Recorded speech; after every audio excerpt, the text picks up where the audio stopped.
Alright folks, welcome to the first Q&A on my channel. I asked you guys in a community post to send in your questions about the Walking Dead universe and its future, the comics, and myself if you were curious. And I ended up receiving way more questions than I was expecting. I was thinking around 10 or so, but you guys left over 30 questions, so unfortunately I'm not going to be able to get to all of them today. I picked out a good handful, so hopefully I can get around to the rest of your questions in another video. And if there's something I didn't answer that you're still curious about, you can ask me down in the comments of this video. But without further ado, let's get started. This first question comes from Urinator. Nice. And they ask, smash or pass every character? Alright, starting off strong with this one. There's a lot of characters in this universe, so let me try to make it as quick as I possibly can for you. I hope that answers your question, Mr. Urinator. The next question comes from Aaron, who's asking if I've ever tried Negan's famous spaghetti. Unfortunately, it can only be made by the man himself, so I have not been able to try it. But Jeffrey Dean Morgan, if you want to cook me up a bowl and mail me it, I wouldn't be upset. And part 2 to your question, do I think Rick should have lost his hand? I actually am a fan of him losing his hand. Showing it in the first scene really shows us he has tried absolutely everything to get away. That's not just something you do unless you have no other choice. The CRM is impossible to escape from alone, and even with a sacrifice, they will bring you back. It really sets them up to be an intimidating threat right from the get-go. You know, the biggest questions fans had before The Ones Who Live came out was, how did Rick not escape? He was gone for almost 10 years in the timeline. Well, right away they show us.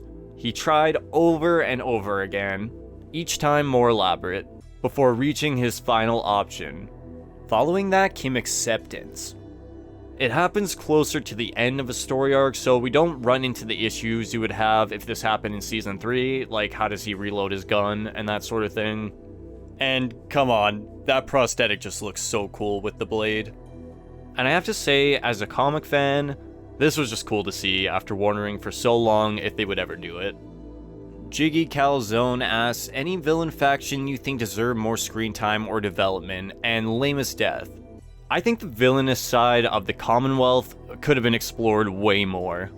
I was really intrigued with Lance's whole secret agent group, but once he was killed off, that whole storyline kinda just fiddled out. And this actually goes hand in hand with the part 2 of your comment, because I think Lance's death is one of the most lame ones. I think he was set up to be a great final villain, and his undercutting antics were really intriguing to watch throughout 11B. His death, in my opinion, was not only disappointing for the story, but as a scene itself. They were just gonna banish him, but he decided to attack 2 against 1 for no reason. Sorry Pamela, but you just did not live up to the final villain hype the way Lance did. Also, Nick Clark and Troy Otto's second death from fear are really bad too. This next question comes from Ian. If you could change the ending of The Ones Who Live, what would you do different?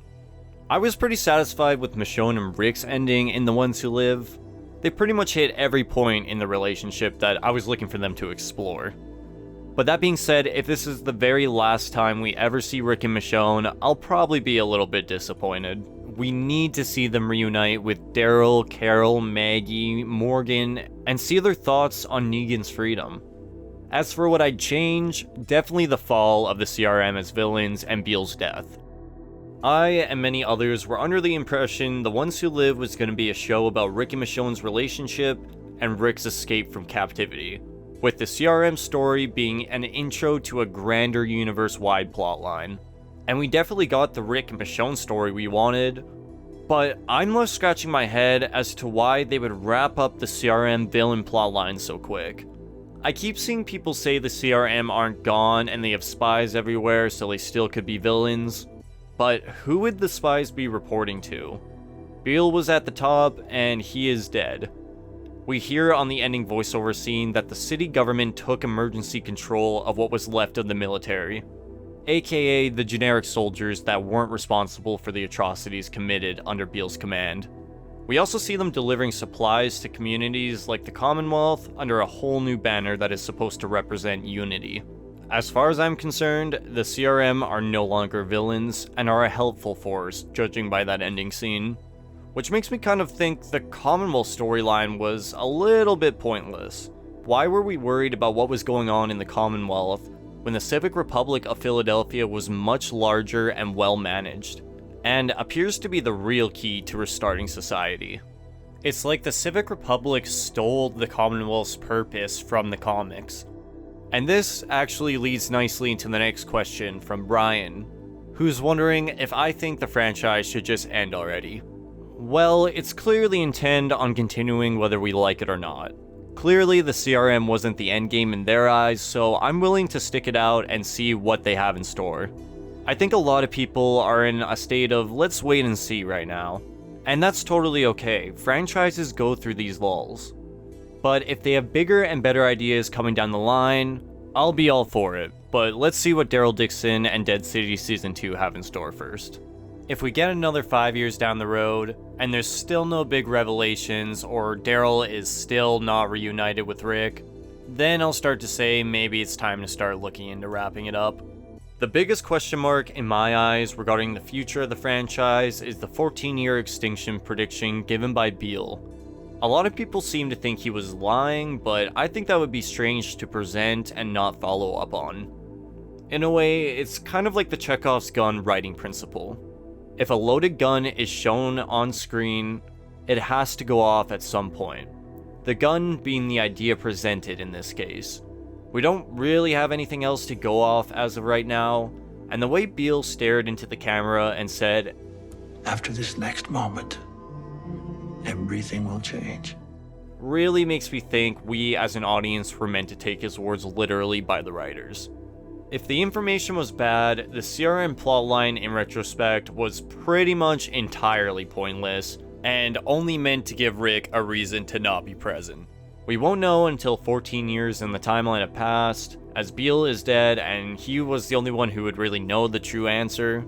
So until something completely debunks this theory, that's what will keep me watching. I want to see if that comes to fruition, and if so, how they approach dealing with it. It is a bummer that the CRM as villains are defeated, but if they have grander and more compelling stories on the horizon, I'll be willing to give them the benefit of the doubt. The next question comes from Mason, who asks, what if the governor accepted Rick's offer before killing Herschel? What do you think would have happened if the governor took the offer to live in the prison? I've always said this, I genuinely think the governor would have just killed everybody in a few days. Rick totally knew that too, he was just pleading out of desperation in the moment. Philip killed Martinez and Pete for power almost immediately after joining their group, so he by that point was not capable of changing. Or too far gone, as you might say.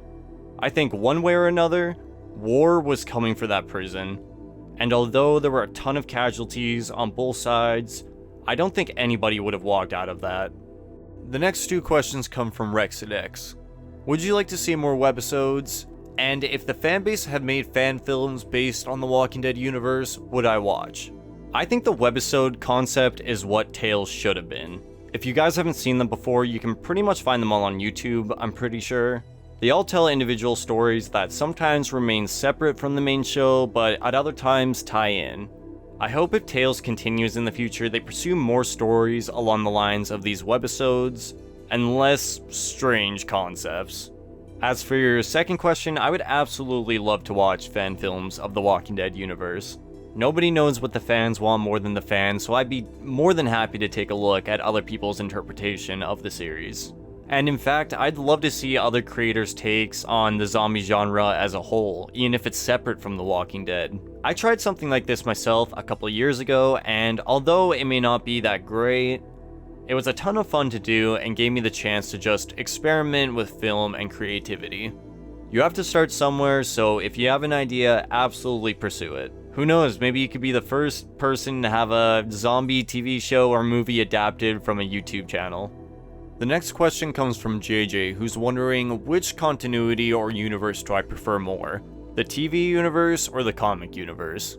And my answer here is kind of going to tie into the next question as well from Damien, who's wondering, how well do you think the Walking Dead comics were adapted into the show?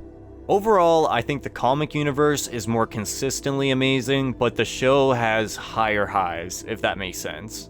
specifically the first 5-ish seasons. I've never personally been that huge a fan of Compendium 1 for various reasons. My love for the comics mostly comes from Compendium 2 onward. So I think the show in that time does a much better job of getting you attached to the characters. But that being said, after Alexandria, the show really varies in quality in my opinion, while the comics stay amazing, if not continue to grow and become more engaging as All Out War and the Whisperer War continue. I love the Telltale Games story too, but those games kind of suffer from cut content, specifically Season 2. But I'd definitely love to make videos on them in the future, so let me know if that's something you guys would like to see. But to summarize that kind of messy answer, I prefer the comic universe as a whole, but appreciate a lot of the liberties the show takes. The comic, in my opinion, gets better as it progresses through its run, while the show kind of varies in quality towards the back half. But the show also introduces things that I find very interesting, like variants, which the comic doesn't ever touch on, so there's honestly things to take away from both mediums. The next question comes from Gax the Gax.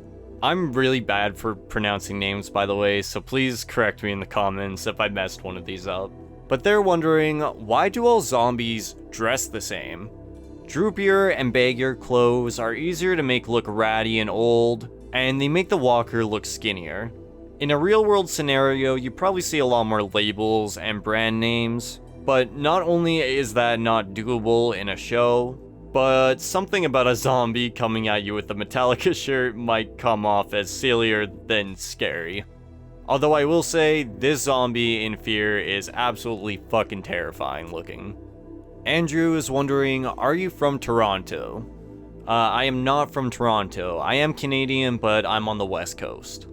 And for the last question I'm gonna answer today, I took a screenshot of it, as I thought it was really good, but I can't find it on the post anymore, leaving me to think it was deleted, so I'll just keep the user's identity a secret.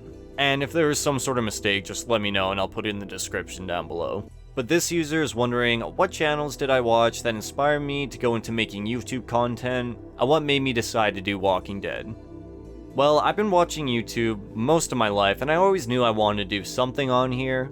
And The Walking Dead was always my favorite show before I was even probably old enough to be watching it. So I thought, why not do videos on what I know best? In terms of who inspired me specifically, The Thrifty Typewriter is a fantastic channel that covers all kinds of topics, but his Walking Dead videos were always incredibly compelling to me. He would break down how specific individual episodes influenced the show as it progressed, and I always thought it was put together so well. So if you haven't checked out his channel yet, I'll link it in the description. He does absolutely fantastic work. Another inspiration for me was actually Fallout lore type videos. I've watched quite a few channels, but one that always stuck out to me was this Synonymous channel. Just their style of taking specific subjects and exploring the lore of it made me want to see something like that based on The Walking Dead. But yeah folks, that's gonna be it for me today. If I didn't get to your question today, I do apologize, and I'll definitely try to get to it in the next one. And if you really want it answered, you could leave it again in the comments down below here. Please let me know if this is something you guys want to do regularly. I love interacting with the community. If you enjoy this type of content, be sure to hit that like button. And if you want to see more Walking Dead videos, definitely leave a sub down below.